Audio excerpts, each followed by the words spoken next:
Oi, mansos lindos e maravilhosos do meu almoço, do jantar e do café da manhã. Como é que vocês vão, meus mansos lindos e meus mansos maravilhosos? Espero que esplendidamente bem. Bora lá, meus mansos lindos e maravilhosos. Baga, baga, deixem meus queijinhos aí no comentário. Bora lá fuçar no lixão, mans, porque hoje bora pra mais uma análise de Gacha Culta. Bora lá, manos. Porque hoje, manos, hoje é dia de sova, manos. Hoje é dia daquela pauladinha lá buiachaca bem gostosa. No paninho da maninhos, porque hoje Rudão Senpai ainda tá correndo junto com seus amigos da treta toda, enquanto seu amigo do cajado tá tentando ali segurar a luta.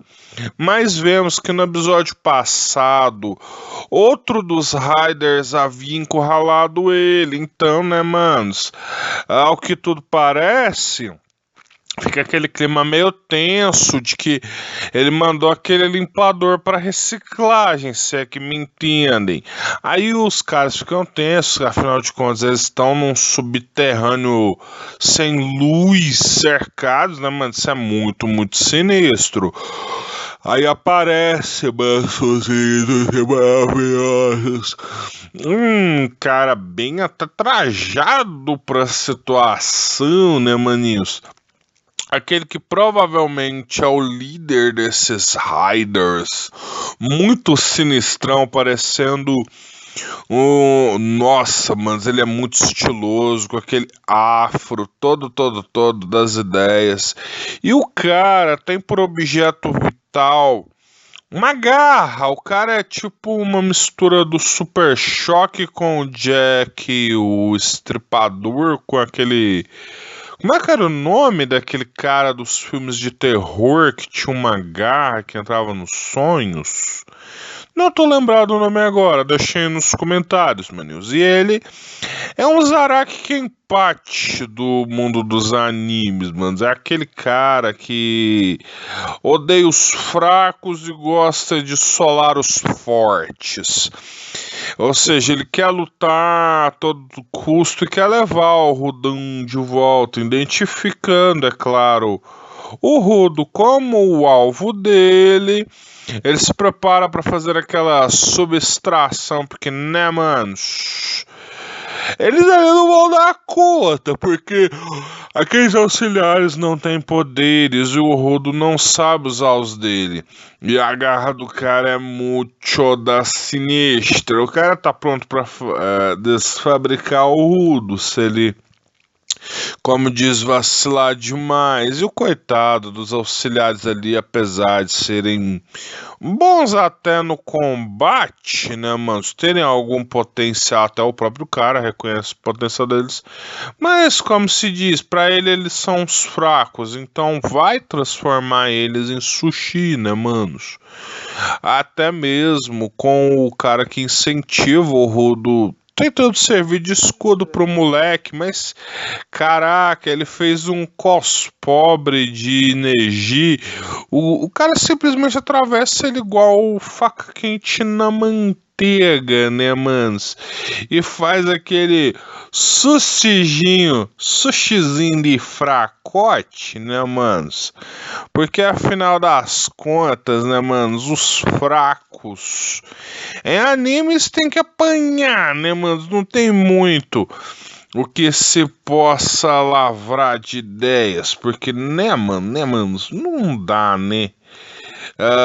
Para você tentar encaixar a ideia, embora, né? Ele reconhece que pelo menos aquele menino daquele grupo tem algum potencial para o combate e tudo mais. E você sabe que esses caras viciados em batalha não são só barulho, né, nos animes.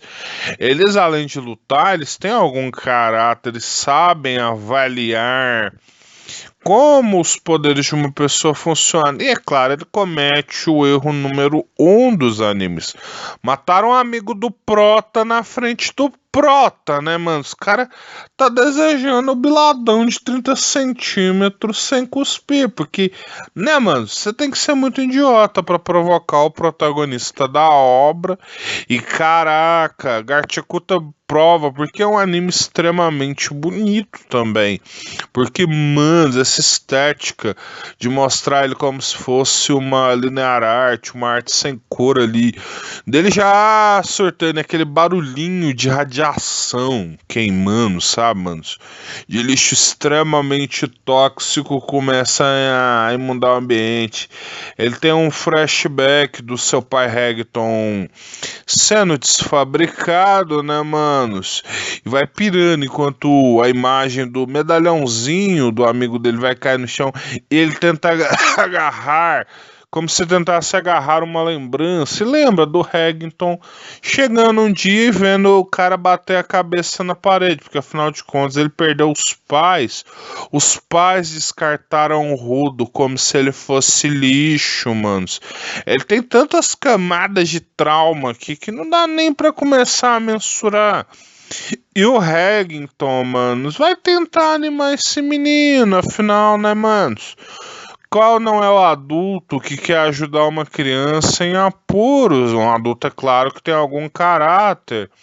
E ele vai tentar fazer de um tudo pra animar esse molequito, dele aprender a fazer coisas que ele gosta, porque, né, manos, mente parada, pós-trauma, ai, manos, isso é complicado, a pessoa pode ficar completamente aérea por muito tempo, isso é perigoso, porque, né, manos, ela pode acabar sendo morta no processo, e nesse mundo de Garticuta é ainda mais grave, porque, né, os cidadãos daquela favela eram tratados como lixo, podiam ser mortos por quase nada a qualquer momento.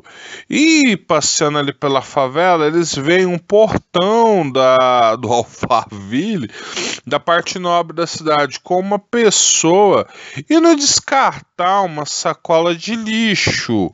E cara, o Rudo já pira e corre para abraçar a sacola de lixo, mesmo após, né, eles terem tentado fazer várias atividades ali, como futebol e outras mais, o Rudo até começou a carinhar a bola, ai, que bizarro.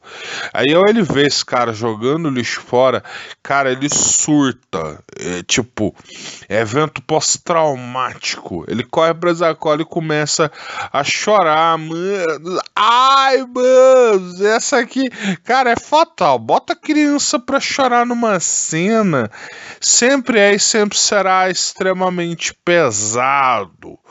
O Rudo não quer que ele seja descartado e, cara, chorou pelo lixo. O poder do Rudo, manos, é ver a alma dos objetos. Então ele sente muitas coisas. Ele foi descartado igual lixo, né? Mas então ele tem, sei lá, um apego emocional com o lixo. Aqui, cara, podemos ver sem camadas de trauma, como diziam os memes antigamente, né, mano? O Regton fica sem palavras, cara. Quebrou ali a cena, ele não sabia nem o que falar, ele percebendo, cara, o quão aquele menino é extremamente frágil e prejudicado. E ele começa a lembrar nesse flashback, né, manos? A essência, ele descobre a essência do seu poderzinho nesse pequeno flashback, porque ele tem um poder diferente dos demais doadores. Ele não usa só um objeto fixo, e era por isso que ele não era bom em usar um objeto. Na verdade, ele não pode usar o seu poder emocionado, é porque ele extrai a essência da alma dos objetos e pode usá-los. Só que se ele já tiver sobrecarregado de sentimentos, dá problema, né, mano? Porque aí o poder dele não age plenamente. E, cara, ele conseguiu extrair completamente os sentimentos e o peso da oração que o seu amigo fez. Você tem noção? O cara consegue extrair o valor total de um objeto só de, como se diz, de tocar nele, porque aquele pequeno talismã funcionava como um tipo de crucifixo que o amigo do Rudo fez uma oração para todo mundo voltar em segurança, né, manos? Afinal, nesse mundo não foi estabelecido que existia alguma religião, mas mesmo assim, né, o cara ora e tudo mais, pedindo proteção para todo mundo voltar em paz para casa. Afinal de contas, eles estão indo para um trabalho extremamente sinistro que, né, manos, convenhamos, né? O carinha tem que ter muita resiliência para fazer esse tipo de trabalho. E o cara já baba, ele já gozou ele pela boca doidamente ao ver o poder do Rudo e vai tentar atacá-lo. Mas é claro, Prota que ligou o poderzinho, a regra é clara. Vai apanhar. Ele, lembrando dos sentimentos do amigo que estavam contidos naquele objeto, ele cria um mini Suzano vermelho, uma criatura de energia com um olhão que, cara, ele cria basicamente um poder para aquele objeto. Ele dá vida àquele objeto, dando a ele um poder de parar qualquer ataque hostil, ou seja, quem estiver usando esse poder não pode ser ferido por ataque. E o cara da garra até tenta atacar o Rudo, mas, cara, ele começa a errar os movimentos. É como se o Rudo tivesse ligado um Underguard da vida e pudesse desviar de qualquer ataque.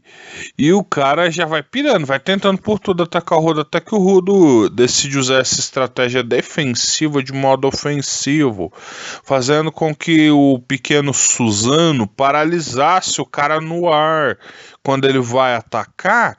E aproveita para meter o cacete no cara enquanto ele tá paralisado no ar. Só que, né, achei que o Rudo tivesse alguma super força ou mais habilidade, né? Ele consegue dar dano com esses socos e consegue, por um tempo, dominar o combate. Afinal de contas, ele vai metendo soco e paralisando o cara. Ele vai acabar matando esse cara só na bimba, só na socaço.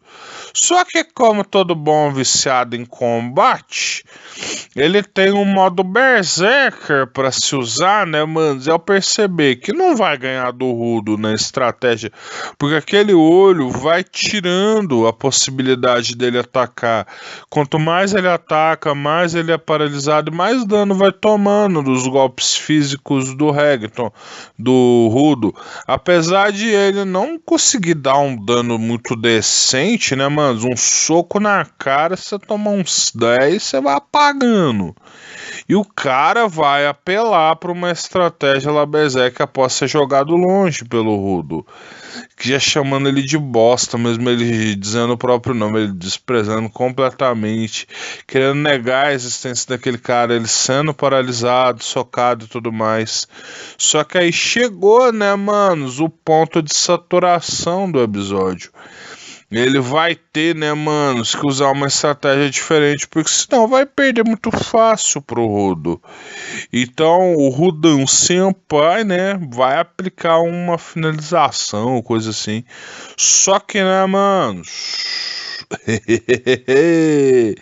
caras que são viciados em combate sempre tem, né, manos, aquela cartinha na manga para quando ele acha alguém poderosão.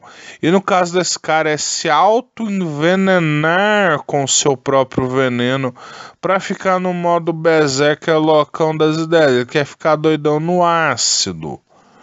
Só que, né, manos, o Rudão já encaixa aquele punch delicioso de 50 conto. O cara comeu aquele supapão de carne com milkshake e batatinhas. Não joga o cara longe. Aí ele se envenena pra ficar doidão e poder lutar sem transmitir qualquer intenção ao pensamento. Porque ele entendeu que o poder do Rudo nega intenções hostis. Assim, se encerra o episódio de forma bem sinistrona, com o cara já acordando ali da incorporação, basicamente, das coisas tudo que tinha acontecido, né, mano? E só vamos vendo o que vai dar essa porradaria franca na semana que vem, né, mano? Deixa o like, se inscreve e liga aí o sininho das notificações e só voltem para mais.